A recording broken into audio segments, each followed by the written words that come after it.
धुंधकारी का प्राणांत हो गया। इधर धुंधकारी को मुक्ति नहीं मिली, वो प्रेत योनि में चला गया। जब प्रेत योनि में चला गया धुंधकारी प्रेत बन गया, इधर उधर भटकने लगा। जब धुंधकारी इधर उधर भटकने लगा, ध्यान रखना श्री सूत जी महाराज समझा रहे 88,000 ऋषियों को कि जब धुंधकारी प्रेत बना इधर उधर भटकने लगा तो एक बार गोकर्ण महाराज आए अपने महल में। तो गोकर्ण महाराज ने देखा कि चलो चल के आज घर के हाल ले लिए जाएं कि कैसे हैं, बहुत दिन हो गए घर नहीं गए, माँ बाप से नहीं मिले, तो चलो आज मिले आए चल के।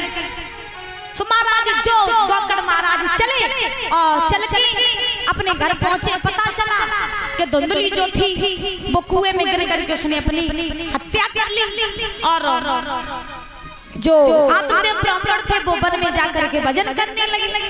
धुंधकारी जो था उसे वैश्यों ने मार दिया। तो उसी समय परीक्षित महाराज इधर गोकर्ण महाराज को बड़ा अफसोस हुआ, थोड़ा सा दुख हुआ। दुख होने के बाद में गोकर्ण महाराज अपने आंगन में लेट गए। जो गोकर्ण महाराज अपने आंगन में लेटे तो लेटने के बाद में इधर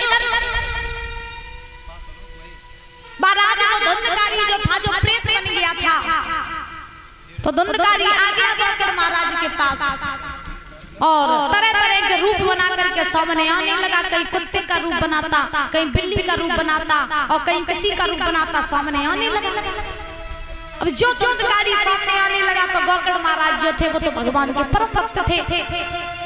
सो गोकर्ण महाराज ने क्या किया, कमंडल में से जल लिया, हथेली पर जल रखा और धुंधकारी के ऊपर जैसे ही छिड़का तैसे ही धुंधकारी अपने साक्षात वेश में आ गया। जो धुंधकारी अपने साक्षात वेश में आया दादा, तो उसी समय आज गोकर्ण ने देखा धुंधकारी को, कहने लगे भैया धुंधकारी तुम, अरे तुम्हारी ये दशा किसने की, तुम्हारी ये हालत किसने की। तो धुंधकारी रो करके कहने लगा भैया मैं इतना बड़ा अधर्मी हूँ, इतना बड़ा पापी हूँ कि मैंने जीते जी अपनी मैया को मार दिया। मैंने बहुत बुरे कार्य किए भैया और उन्हीं बुरे कार्यों का नतीजा हमें मिल रहा है। भैया वैश्यों ने मुझे मार दिया, मैं प्रेत बन गया हूँ भैया, मैं भटक रहा हूँ, मेरी मृत्यु करा दो, मेरी मृत्यु करा दो भैया, मुझे इस प्रेत योनि से मुक्त करा दो।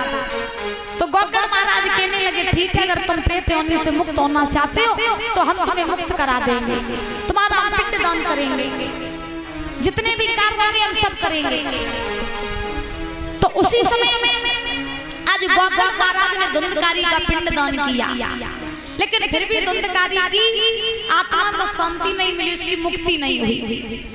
जब मुक्ति नहीं हुई तो उसी समय क्या किया गोकर्ण महाराज ने कि सूर्य देव का आह्वान किया। जब सूर्य भगवान का आह्वान किया तो सूर्य भगवान आए। आने के बाद में गोकर्ण ने सूर्य भगवान से कहा प्रभु मेरा भैया धुंधकारी जो है वो प्रेत बन गया है, तो मैं अपने भैया की मुक्ति कराना चाहता हूँ, कोई उपाय हो तो बता दो।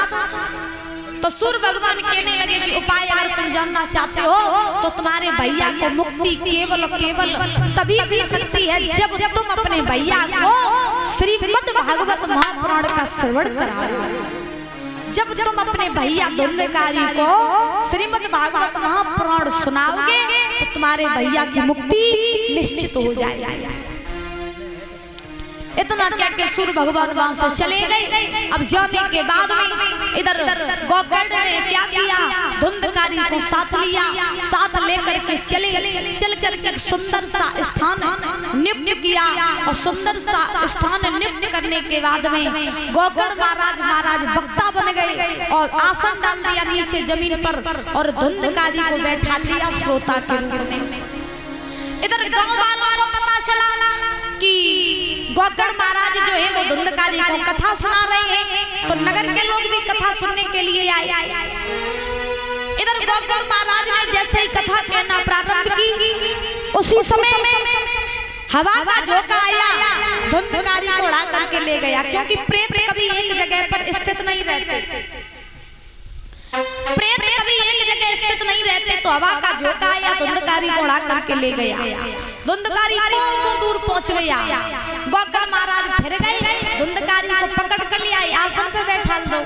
दोबारा फिर कथा शुरू करी, तो फिर धुंधकारी उड़ गए। अब जो उड़े तो गोकर्ण महाराज सोचने लगे कि अगर धुंधकारी ने ऐसे कथा सुनी तो कबहू जाकी मुक्ति नहीं हो पाई, और कात कात कथा सुना तो मेरो जीवन बीत गई, तो कछु तो पाई करी।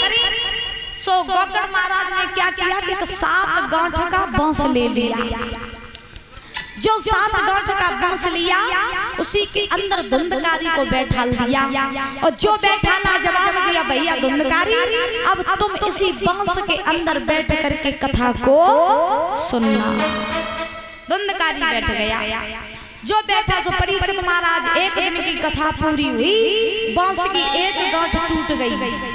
2 दिन की कथा पूरी हुई, बांस की 2 गांठें टूट गई।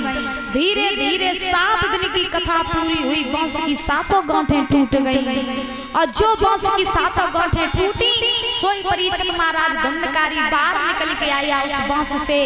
भगवान के विमान आए, धुंधकारी को बैठा लिया विमान में, और महाराज धुंधकारी ने भागवत जी को प्रणाम किया, गोकर्ण महाराज को प्रणाम किया, और भगवान के विमान में बैठ करके धुंधकारी वहां से चला गया। मुक्ति हो गई धुंधकारी की। क्यों हुई? क्योंकि धुंधकारी ने श्रीमद् भागवत महापुराण को सुना, इसीलिए। और ये सत्य बात है कि जो कथा को भाव से सुनता है उसकी मुक्ति होने से कोई रोक नहीं सकता, क्योंकि कथा ही केवल एक ऐसा मार्ग है जो मुक्ति का द्वार है। धुंधकारी ने जब कथा को सुना, परीक्षित महाराज धुंधकारी की मुक्ति हो गई। अब जब मुक्ति हुई धुंधकारी की, तो धुंधकारी जैसे वो गया परम धाम को, तो गोकर्ण महाराज ने कथा सुनाई, और गोकर्ण महाराज जो अपने आसन पे थे उठे, सो गांव के जितने लोग बैठे रहे सो कहने लगे गोकर्ण महाराज नेक देर और बैठे रहो। अब मेरे मन में तो शंका रह ही गई। गोकर्ण महाराज बोले कौन सी शंका? तो नगर के लोग बोले शंका ये हो गई कि तुमने हमारे साथ बहुत बड़ा भेदभाव किया। गोकर्ण महाराज बोले भेदभाव किया? क्या भेदभाव किया? तो नगर के लोग कहने लगे जब बताओ कि तुम्हें भाई ने अकेली कथा सुनी थी, कथा तो हमने सुनी थी, फिर भगवान के विमान तुम्हारे भैया को ही क्यों ले गए? भगवान के दूत तुम्हारे भैया को ही क्यों ले गए? हमें क्यों नहीं लेकर के गए? हम भी अपनी मुक्ति कराना चाहते हैं। सो गोकर्ण महाराज फिर से आसन पर बैठ गए, कहने लगे तुम्हारे प्रश्न का उत्तर है हमारे पास। क्या? जवाब देने लगे मुस्कुरा करके कि नगर के वासियों, अगर तुम जानना चाहते हो कि तुम्हारी मुक्ति क्यों नहीं हुई, तो हम तुम्हें बता रहे हैं कि श्रोता जो होते हैं वो 3 प्रकार के होते हैं। 3 प्रकार के। परीक्षित महाराज कितने प्रकार के? 3 प्रकार के।